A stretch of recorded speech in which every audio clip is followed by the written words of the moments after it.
Një zjarr ka rënë në një banesë në zonën e Orikumit duke shkaktuar dëme të konsiderueshme materiale, ndërsa fatmirësisht nuk raportohet për persona të lënduar.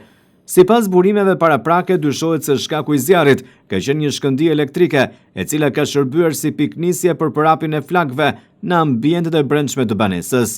Menjëherë pas njoftimit, në vend ngjarje kanë mbritur forcat e shërbimit zjarfikës, të cilat kanë ndryrë në kohë për të izoluar vatrën e zjarrit, e megjithatë, pasojat ishin të mëdha dhe dëme të konsiderueshme materiale. Ky rast është një sinjal alarmi për shtimin e rasteve të zjarreve në banesa në territorin e Bashkisë së Vlorës. Sipas të dhënave edhe nga shërbimi zjarfikës, kohët e fundit ato janë të shpeshta dhe vijnë si pasojë pakujdesisë apo edhe amortizimit të rrjetit elektrik, si dhe përdorimit të pajisjeve të pasigurta. Shërbimi zjarfikës u bën thirrje qytetarëve që tregojnë kujdes të shtuar, të kontrollojnë instalimet elektrike dhe të shmangin njëkohësisht ngarkesën në rrjet, po ashtu rekomandohet që pajisjet të jenë të certifikuara, sidomos ato të gazit.